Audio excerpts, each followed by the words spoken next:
अल्लाह के सामने नदामत कर लेना। ये भी कोई ज़रूरी नहीं कि ऊंची ऊंची अल्फाज में कहो कि अल्लाह मैं तौबा करता हूँ, नहीं, सिर्फ इसके अंदर से भी, अगर इसके अंदर से आवाज़ आ गई तो अल्लाह तो मेरा इसकी आवाज़ को भी सुनता है। नबी पाक सल्लल्लाहु अलैहि वसल्लम ने इरशाद फरमाया, अगर रो नहीं सकती हो तो रोने वालों जैसी शक्ल ही बना लो। रोना नहीं आ रहा तो रोने वालों की शक्ल ही बना लो। बल्कि एक हदीस में तो आप सल्लल्लाहु अलैहि वसल्लम ने इरशाद फरमाया, ये जो रोना नहीं आता ना, ये भी गुनाहों की नहूसत होती है, ये दिल को काला कर देती है। आप और मैंने तो अंदाज़ा लगाया अपना, आपका नहीं, कि रमज़ानुल मुबारक में जो हमें रोना नसीब होता था, अभी 15 दिन हुए अब रोना नसीब नहीं हो रहा। जो नदामत रमज़ानुल मुबारक में हमारे चेहरे पे थी वो अब नहीं, बल्कि जिस शौक़ से नमाज पढ़ने आते थे वो शौक़ ही चला गया, जिस रग़बत से नमाज पढ़ने आते थे वो रग़बत ही चली गई, जिस मोहब्बत से कुरान पढ़ते थे सुबह बैठकर वो मोहब्बत ही अंदर से चली गई, जिस मोहब्बत से हम एक दूसरे का ख्याल करते थे वो एक दूसरे के ख्याल करने वाली मोहब्बत ही निकल गई 15 दिनों के अंदर अंदर। मालूम होता है कि 15 दिनों के अंदर अंदर ही वो जो एक नूर था ना हमारे अंदर, एक हदीस के अंदर फरमाया गया कि कभी कभी इंसान ऐसे आमाल करता है कि दिल के अंदर नूर पैदा हो जाता है, लेकिन जैसे ही छोटी सी गलती करता है ना तो वो नूर निकल जाता है, बल्कि यूँ कहें फिर आहिस्ता आहिस्ता वो बल्ब फ्यूज़ हो जाता है, और फिर आगे बढ़ता है तो लोड शेडिंग हो जाती है, दिल की बत्ती नहीं जलती।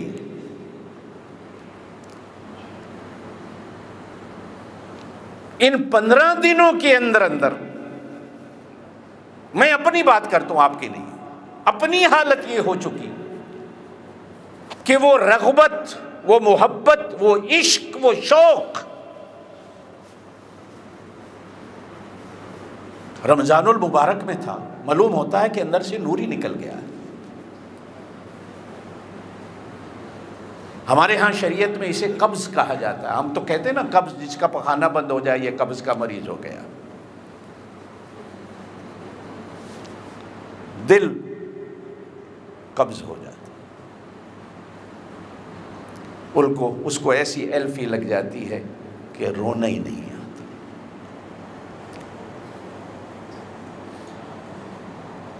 बुजुर्गान दीन में कहा जाता है कि कब किसी बंदे पर, कभी कभी बड़े बड़े औलिया अल्लाह पर भी कब की सूरत हो जाती है। आप और मैं तो गुनहगार बैठे हैं, बड़े बड़े वली, कभी ऐसा वक्त होता है कि नमाज से जान छुड़ा जाते हैं,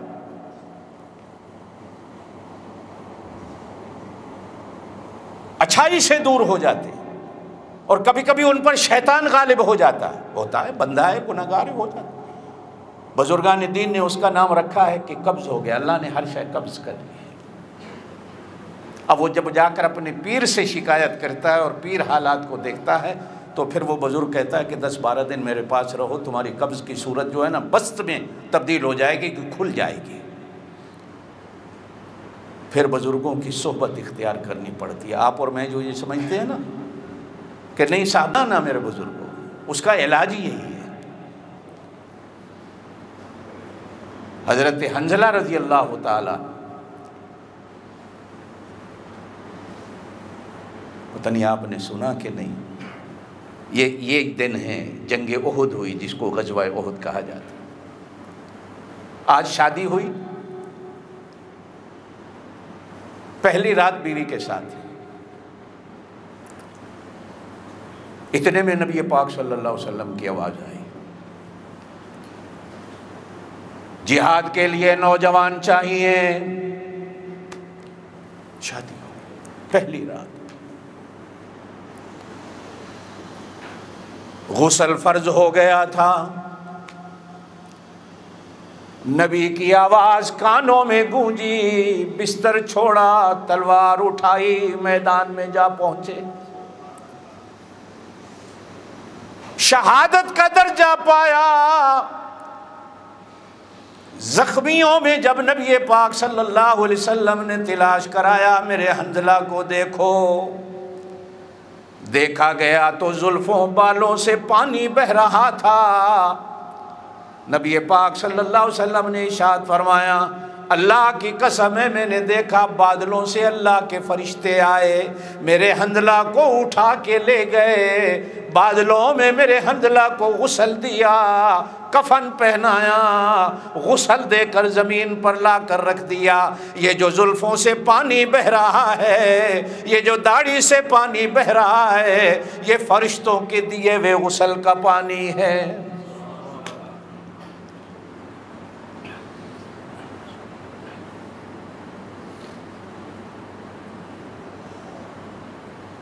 अल्लाह अल्लाह दुरूद शरीफ पढ़ ले। अल्लाहुम्मा सल्लि व सल्लिम व बारिक अला सय्यदिना व मौलाना मुहम्मद व अला आलिहि व अस्हाबिही। ज़ोर से अल्लाहुम्मा सल्लि अला सय्यदिना। रहमत उतरती है, रहमत उतरती है। अल्लाहुम्मा सल्लि अला सय्यदिना व मौलाना मुहम्मद व अला आलि सय्यदिना व मौलाना मुहम्मद व बारिक व सल्लिम व सल्लि अलैहि। एक दफ़ा दरूद पढ़ा 10 गुनाह माफ़ हो गए। एक दफ़ा दरूद पढ़ा 10 दर्जे बुलंद हो गए। एक दफ़ा दरूद पढ़ा आपकी झोली में 10 रहमतें आ गई। 3 दफ़ा पढ़ा तो 30 हो गए। अगर 100 दफ़ा पढ़ा तो हिसाब लगा लो कितना बन गया। ये जुमे का दिन इसलिए बाबरकत कहा जाता है। 2 वजह, एक वजह तो ये इज्तिमा होता है, हम सारे जमा होते हैं, और दूसरी वजह यह है कि ये नबी पाक पर दरूद पढ़ने का दिन होता है। मैं अक्सर आप हजरात से कहा करता हूँ, जुमे वाले दिन कसरत से दरूद पढ़ा कर। चलें अपनी बात की तरफ आते हैं।